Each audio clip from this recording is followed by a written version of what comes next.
बात 2024 की उस रण की जिसका बिगुल 2023 से फूंकने की तैयारी हो रही है। एक और प्रधानमंत्री नरेंद्र मोदी हैं, दूसरी तरफ विपक्षी एकता की एक बड़ी लकीर खींचने की तैयारी हो रही है। अब से करीब 24 घंटे पहले अमेरिकी संसद में मोदी मोदी की गूंज सुनाई दी। वहीं आज पटना में जुटे हैं मोदी विरोधी। बीजेपी प्रधानमंत्री मोदी के दौरे को डील, डिप्लोमेसी और अमेरिका के साथ दोस्ती के पायदान पर नंबर 1 बता रही है। वहीं विरोधी एक साथ मिलकर बीजेपी पर हमलावर हैं। लेकिन सवाल यह है कि 2024 में मोदी वर्सेस कौन, इसी पर लाउड एंड क्लियर विश्लेषण होगा आपके सामने। साथ ही पटना से लाइव अपडेट के लिए जोड़ेंगे हमारे सहयोगी हमारे साथ। सबसे पहले सियासत के इस सुपर फ्राइडे की पहली बड़ी खबर अब आपके सामने, जहां पटना में विपक्ष के मंथन को लेकर बड़ी खबरें मिल रही हैं। विपक्षी दलों के बड़े नेता बैठक में मौजूद हैं, जिसकी एक तस्वीर TV9 भारतवर्ष आपको दिखा रहा है, जहां 14 पार्टियों के नेता बैठक में शामिल हैं। खड़गे, राहुल, पवार, उद्धव ठाकरे सभी मौजूद हैं। केजरीवाल, अखिलेश, ममता भी इसमें शामिल हैं। ये बैठक के अंदर की तस्वीरें सामने आई, जहां लालू यादव, नीतीश कुमार, तेजस्वी भी मौजूद हैं। स्टालिन, डी राजा, हेमंत सोरेन भी एक साथ हैं। विपक्ष की बैठक पर जम्मू से अमित शाह ने किस तरीके से वार किया, इसको लेकर भी अगली बड़ी खबर है। तो एक तरफ जहां पटना में विपक्ष का यह मंथन जारी है, वहीं इस मंथन को लेकर, विपक्ष की बैठक को लेकर जम्मू से अमित शाह का वार। 2024 में मोदी फिर प्रधानमंत्री बनेंगे, अमित शाह की तरफ से कहा गया है। इस खबर पे आगे रुख करें उससे पहले ये अंदर की तस्वीरें भी आपके सामने हैं, जहां बैठक के दौरान की ये तस्वीरें देखिए किस तरीके से बैठक में सभी दिग्गज मौजूद हैं। उद्धव ठाकरे यहां पर नजर आ रहे हैं, राहुल गांधी, कांग्रेस नेता मल्लिकार्जुन खड़गे यहां पर है, नीतीश कुमार, लालू यादव, ये सभी एक साथ बैठे हुए हैं। वहीं ललन सिंह, तेजस्वी यादव, उमर अब्दुल्ला, हेमंत सोरेन, MK स्टालिन और अखिलेश यादव। तो ये विपक्षी एकजुटता की खास तस्वीरें बैठक की सामने आ रही हैं, जहां CM ममता बनर्जी, अरविंद केजरीवाल, भगवंत मान और शरद पवार भी मौजूद हैं। और जिस तरीके से इस पर मंथन किया जा रहा है, उसमें संजय राउत, आदित्य ठाकरे और अभिषेक बैनर्जी TMC सांसद भी नजर आ रहे हैं। और यही वजह है कि इस बैठक पर सबकी नजर बनी हुई है, जहां TMC सांसद डेरेक ओब्रायन के साथ साथ अब देखिए आम आदमी पार्टी सांसद संजय सिंह, सुप्रिया सुले और साथ ही राघव चड्ढा भी मौजूद हैं। ये खास तस्वीरें अंदर की उस बैठक की, जहां प्रफुल्ल पटेल, सुप्रिया सुले के साथ नजर आ रहे हैं। लेकिन इस बैठक को लेकर जब सवाल हुआ और इस बैठक को विपक्षी एकजुटता की इस बैठक में जिस तरीके से मंथन किया जा रहा है, इसको लेकर जब सवाल हुआ तो विपक्ष की बैठक पर जम्मू से अमित शाह ने वार किया। 2024 में मोदी फिर प्रधानमंत्री बनेंगे, ये अमित शाह ने कहा। और पटना में विपक्ष का ये फोटो सेशन है। 2024 में 300 से ज्यादा सीटें जीती जाएंगी, वो कभी एकजुट नहीं हो सकेंगे। नहीं थकावट, नहीं हेयर फॉल, त्वचा उजली चमकदार, एसिडिटी, पिंपल, सिर दर्द पे है तन्विशता असरदार। तन्विशता टैबलेट्स। 23 तारीख को पटना में एक फोटो सेशन चल रहा है। सारे विपक्ष के नेता एक मंच पर इकट्ठा हो रहे हैं और संदेश देना चाहते हैं कि हम भारतीय जनता पार्टी को, NDA को और मोदी जी को चैलेंज करेंगे। मैं सारे विपक्ष के नेताओं को एक कहना चाहता हूं, कितने भी हाथ मिला लो, आपकी एकता कभी संभव नहीं है। और हो भी गई तो कितने भी इकट्ठा होकर जनता के सामने आ जाइए। 2024 में 300 से ज्यादा सीटों के साथ नरेंद्र मोदी जी का प्रधानमंत्री बनना तय है। मित्रों, इन लोगों ने एक तमाशा देख कर किया है।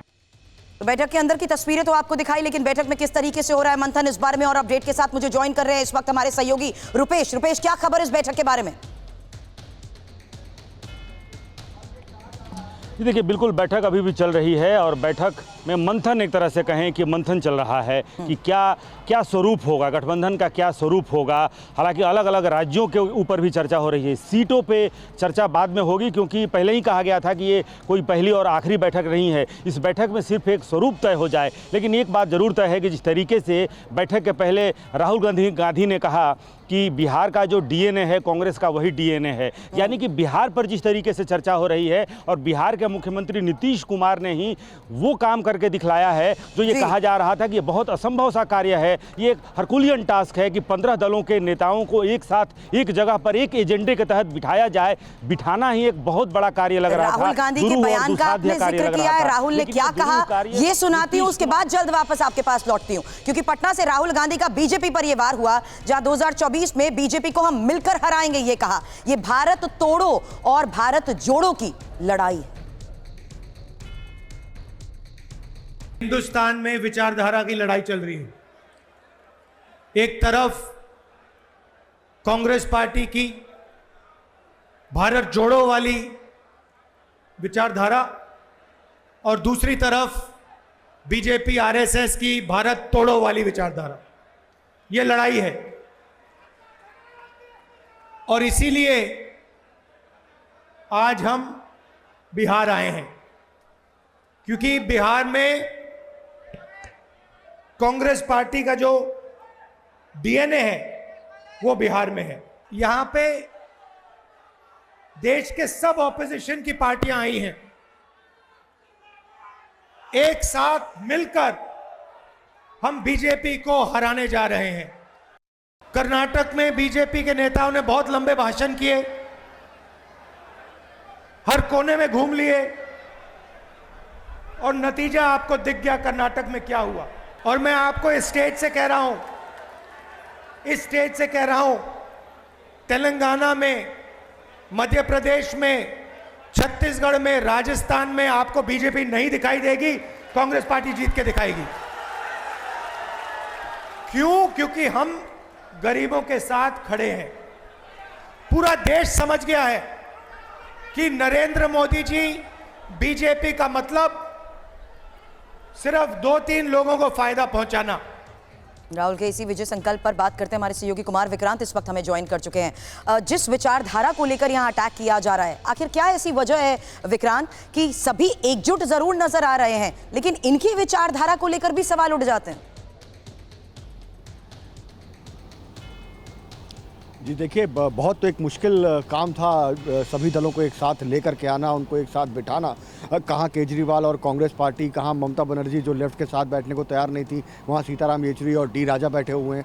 तो ये एक बहुत मुश्किल काम था जो हुआ है। और जो सूत्र ये बता रहे हैं कि अब ये पहली बैठक है, प्रिलिमिनरी बैठक इसको आप कह सकते हैं। इसके बाद तमाम और बैठकें होंगी और धीरे धीरे करके सीटों को लेकर, बाकी को लेकर आगे चर्चा होगी। और माना ये जा रहा है कि नवंबर तक, जैसा राहुल गांधी ने अभी कहा कि तमाम राज्यों में हम जीत रहे हैं, तो अगर कांग्रेस को लगता है कि अगर वो बेहतर प्रदर्शन करती है तो नवंबर दिसंबर तक वोटर सीटों का बंटवारा फाइनल हो, जिससे उसकी स्थिति बेहतर रहे। और दूसरी अहम बात यह है कि जो 3 बातें तय हो रही हैं तकरीबन, उसमें पहली बात तो ये है कि मोदी हटाओ की बजाय संविधान बचाओ, लोकतंत्र बचाओ और जनता से जुड़े मुद्दे, बेरोजगारी, महंगाई, इनको लेकर फोकस रहा जाए और धर्म की राजनीति पर दूरी बना के रखी जाए।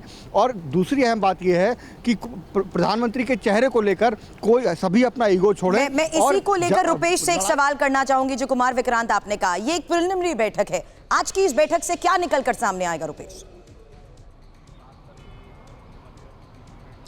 देखिए, एक बात तो बहुत स्पष्ट है। 2 साल पहले लालू प्रसाद यादव ने कहा था कि सब लोग एक हो जाओ, नहीं तो ये मोदी सबकी दुकान बंद कर देगा। मुझे याद है 2 साल पहले की बात है। तो जो लोग बैठे हुए हैं उनको पता है कि वो क्यों बैठे हुए हैं, किन परिस्थितियों में बैठे हैं, जिनसे लड़ना है वो कौन है, और उनसे लड़ने के लिए इसी तरह की रणनीति की आवश्यकता है। वरना ये मुंडे मुंडे मतिर भिन्ना होगी तो फिर उस व्यक्ति से या उस ताकत से लड़ना इनके लिए संभव नहीं होगा। और यही वजह है कि सबको पता है कि मजबूरी ने इनको एक किया है, वो बंद ना हो जाए। वो राजनीतिक जिस दुकान की चर्चा लालू प्रसाद यादव किया करते थे वो बंद ना हो, लिहाजा ये एक हुए हैं।